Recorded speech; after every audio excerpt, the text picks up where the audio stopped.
ton of time, I think some of you know this, with my various nieces and nephews.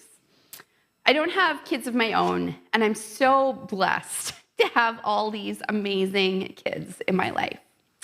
I get to do all the fun stuff and have adventures, and then I get the benefit of being able to go home to my quiet house, where the only ones demanding things from me have 4 legs and a permanent fur coat. Me and the kids, we spend a lot of time in my car, going from place to place, often to swimming lessons or the pool. And so there's this common theme in my back seat. And it goes, "What did you bring for snacks?" And by common theme, I literally mean they don't stop asking about snacks ever. That and Starbucks. But the Starbucks is 100% my fault for introducing them to it in the first place. And of course, like the good auntie I am, I then produce the snacks that I've carefully prepped the day before, or more realistically, depending on the day, the random items I pulled out of my desk drawer that I hope the children will eat. I've also tried this revolutionary thing called having the children eat something before we get in the car.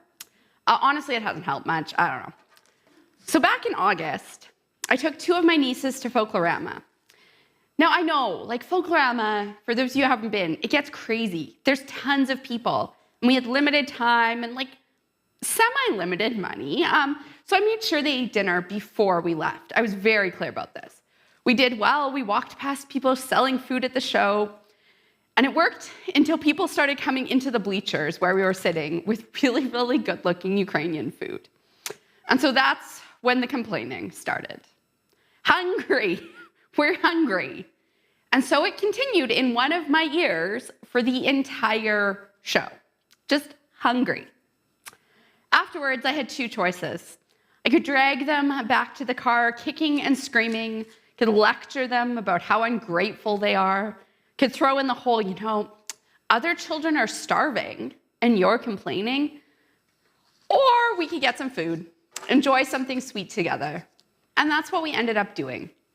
Then we talked about it and we came up with a plan for next time.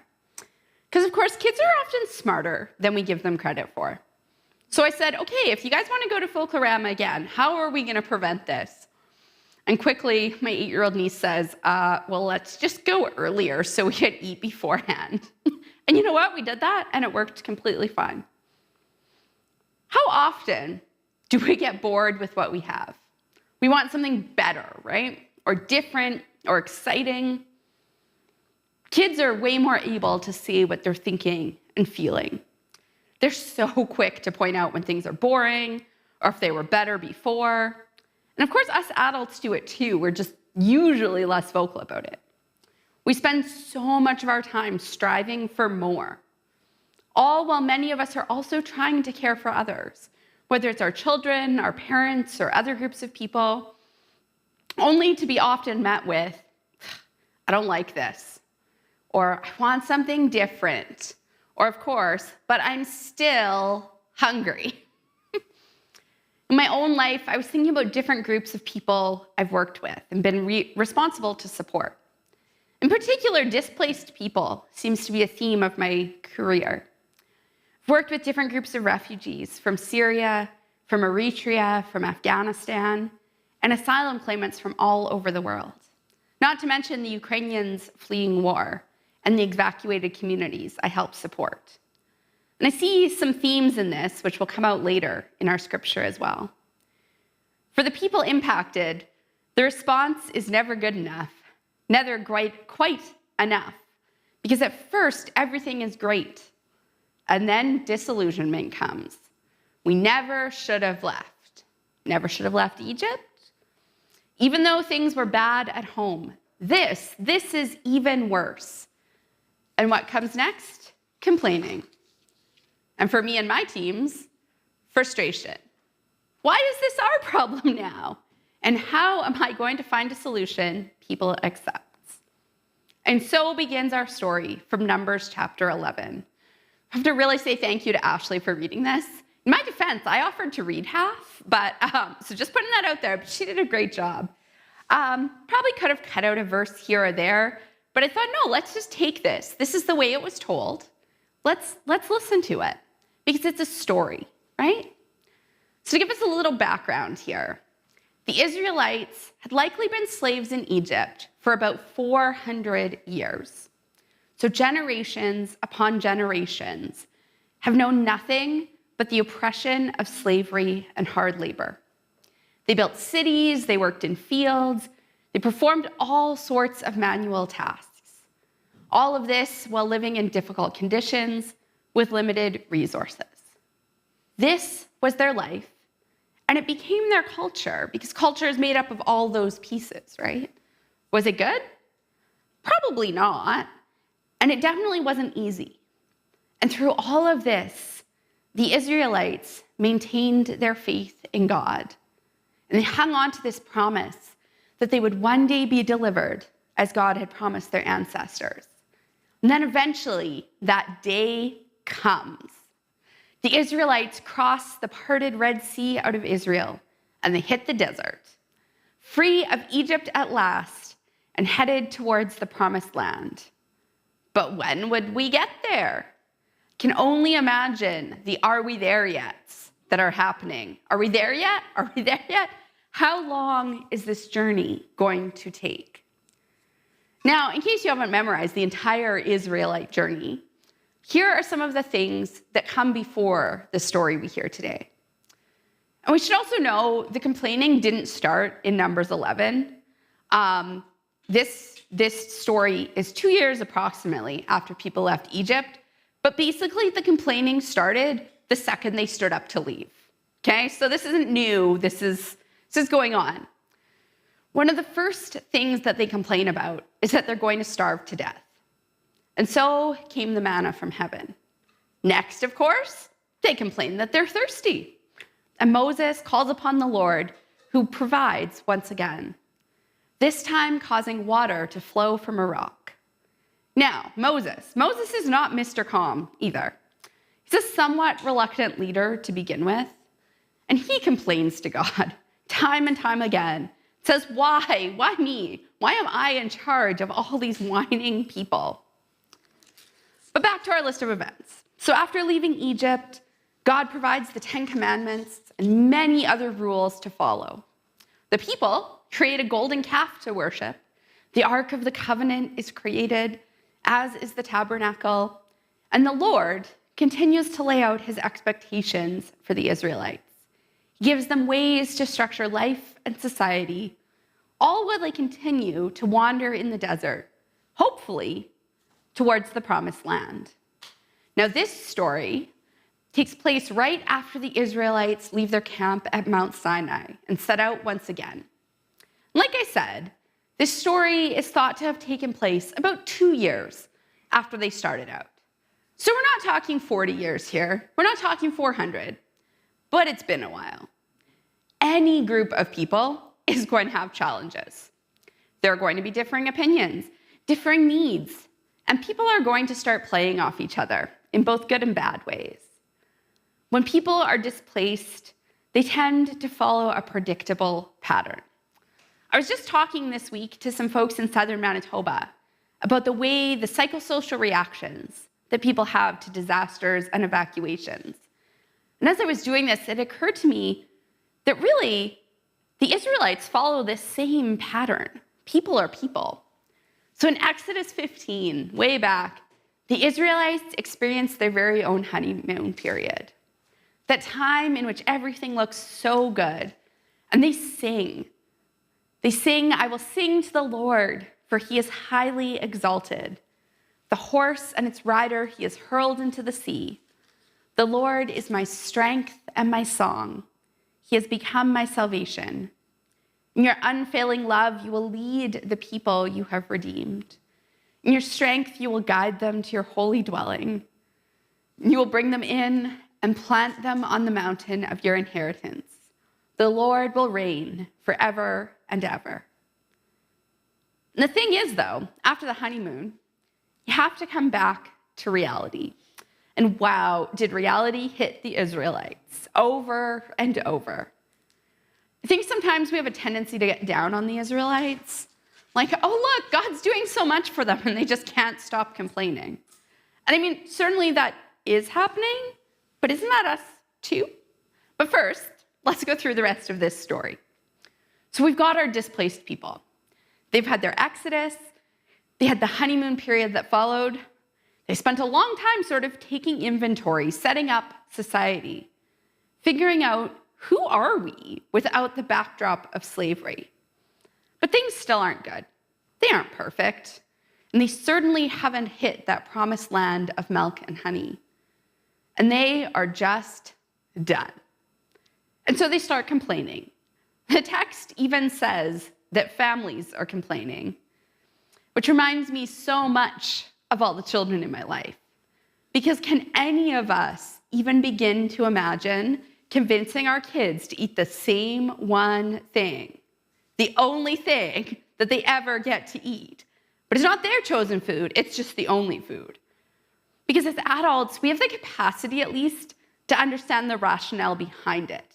But even that only lasts so long. So I can only imagine the conflict that must have been going on.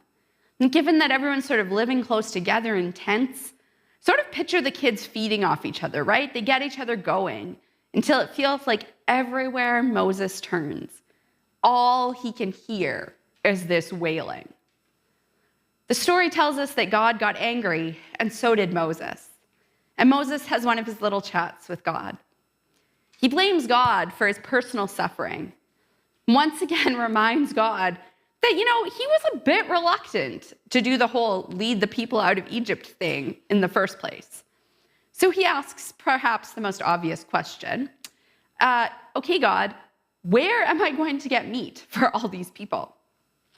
And then he further goes on to say, I can't do it all on my own, God. The weight of all these people is just way too much. And then God says, you know what? Or Moses says to God, you know what, God? If this is what you want from me, you know what? You might as well just kill me. So God comes up with a plan. He says to Moses, find 70 elders, people who are already respected by the people and have emerged as leaders. And so God spreads his spirit out, and he shares the burden placed on Moses with the 70 elders. God instructs Moses to give a message to the people that he has heard their wailing and meat will be provided. So Moses asks the obvious question again, but God, where again is all this meat going to come from? Now, Moses has seen, many plagues, the parting of the Red Sea, burning bushes, 10 commandments. But still, hey, God, where's this meat going to come from? And God basically says, I am God. I am God. My power has no limits. Wait and see. And honestly, how many of us can think of times in our life when we feel hopeless? We've been so wrapped up in the moment, we forget all the other times that things did work out just fine. So I really don't blame Moses for this. And then come the quails. So many quails. It says that quails began to fall as far as a day's journey on multiple sides of the camp. So this camp has almost as many people in it as the city of Winnipeg. 600,000 is the number mentioned by Moses. So off they went to collect the quail. Can't imagine what this would have looked like. Just quail, as far as the eye could see, quail piled up a meter high, quail. And then God was angry. As the people started eating, he struck them with a plague. People died, buried their dead, and then they left. What a strange story. So I don't believe that this story is like a step-by-step direct guide for how we should live our lives. This isn't a simple how-to story. It's a story. It's a narrative. And there's still a lot we can glean from it. Sometimes we see over and over again through the stories of the Old Testament is a God who loves his chosen people in a way we can't even begin to imagine. As we develop our understanding of God the Father, shown through the New Testament, we can also see so much of God the Father in these stories. God the Father, who loves his children, who wants them to have the world, and then gets angry when they're ungrateful. God who has big hopes and plans and gets foiled by the wayward nature of his children. So for the Israelites, God provides a way. Through all their many ups and downs, he is with them, guiding them, providing for them, and making sure they survive. And I said this passage isn't a guide to life. If it was, I might suggest that we all switch to just drinking Soylent, because that claims to be the perfect nutrition. And maybe this passage just says, well, hey, you know what? You should be content to eat the same thing over and over and over. But I don't really think that's what this is about. And honestly, there's nothing in this text that gives us answers for how to stop your kids from complaining when they have to eat the same thing. If that's what you were looking for in this passage, wouldn't help you at all. But I do think it gives us some important insight. For starters, it strikes me that it's really important to focus on the present. So much of our current suffering is because we compare things to either the past or an imagined future. And when we do this, we forget to look at our right now. I get it. When right now is hard, it's really difficult to sit there. It's difficult to be in that space, and it's much easier to hang out in better past times or to dream about the future. And while looking forward can be helpful, I'm not going to say it's not, getting stuck in the past rarely serves us. I also think we can sometimes get stuck in this idea that we deserve more. We live in this society right now that tells us that if you put in the effort, good things will come to you. If you work hard, you do all the right things, then you deserve certain material things. Especially right now in our current economic climate, this just isn't happening for a lot of people. How many of us are exactly where we thought we'd be at this point in our lives? Maybe some of us, which is wonderful. And I want you to think back 5 years, just 5. Is this the life you pictured you'd have? Maybe, probably not. God provides the Israelites manna every morning, and just enough for the day. He gave his children daily provision, and he took the worry out of things. So thing 1 of today, and if this has resonated with you, you can just stop listening to me now. Thing 1 is focus on today. Focus on finding gratitude for what you have available today, because all of us in this room are so richly blessed. Let the pressure come off, even for a few minutes, about the future. And as for the past, well, it's in the past. We can't change it, we can't go back. God will provide for our needs, which may look completely different than what we think we deserve. And as I say that, though, I want to acknowledge the struggle, the pain, and suffering. Because it's not always easy to look at our lives and be grateful. The reality is sometimes things are not good. Finding gratitude in God's provision is never about toxic positivity. It's not about pretending things are fine when they aren't. It's simply about hanging on to those little things, recognizing them, and giving thanks. The Israelites were not in a great position. I think we can probably actually agree about that. And they were fed. Did they like the food? No. And it met their needs. And I'm reminded about something I said earlier about displaced people. World Food Day is coming up in a couple weeks. And one of the challenges that the Canadian Food Grains Bank has for that is a meal based on plain rice and beans, nothing else. And encourages you to think about how it would be if you only had that as your only meal, over and over and over. Once a day if you're lucky, beans and rice. Hard for us to imagine, and yet many will express gratitude to have that at all. We can be grateful and realistic. Now, the next thing I think that we can focus on is the struggle of Moses. It's maybe easy to put ourselves in the shoes of the Israelites, forced to eat the same thing day in and day out, dragged around in the desert with their kids, animals, everything they own.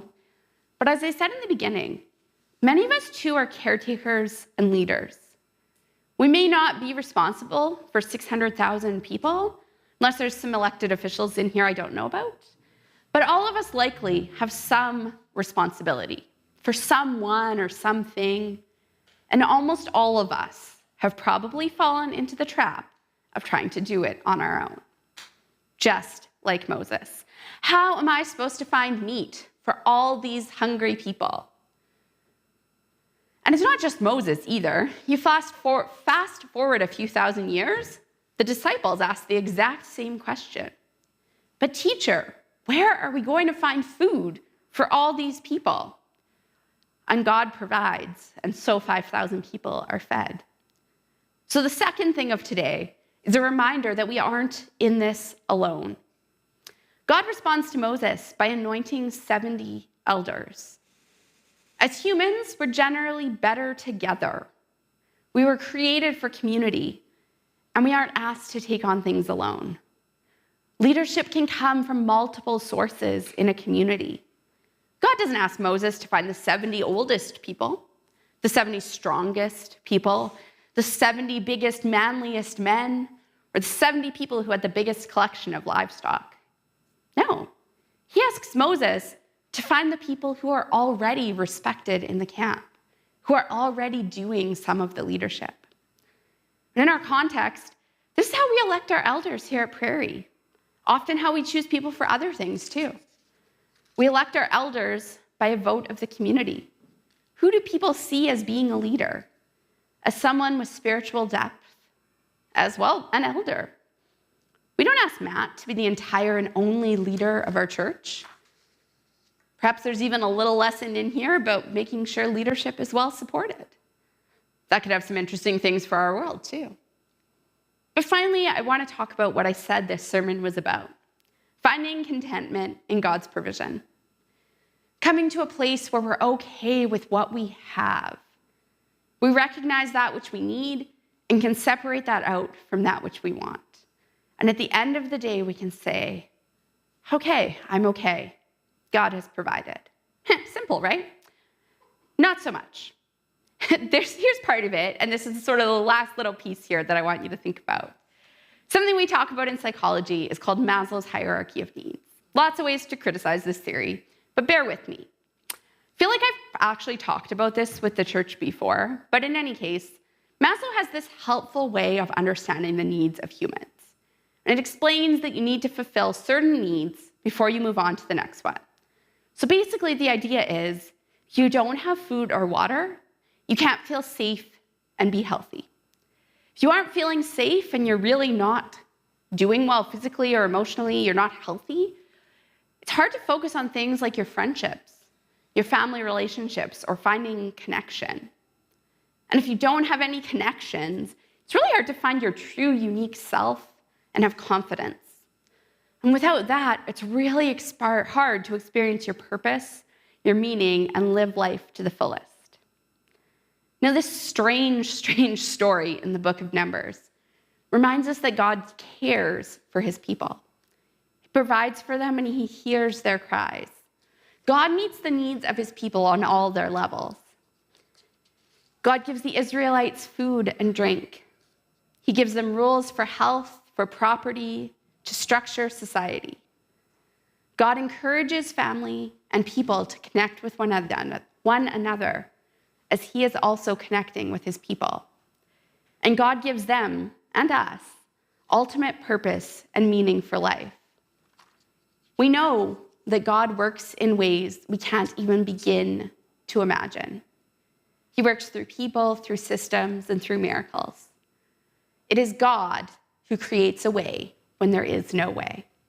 Amen.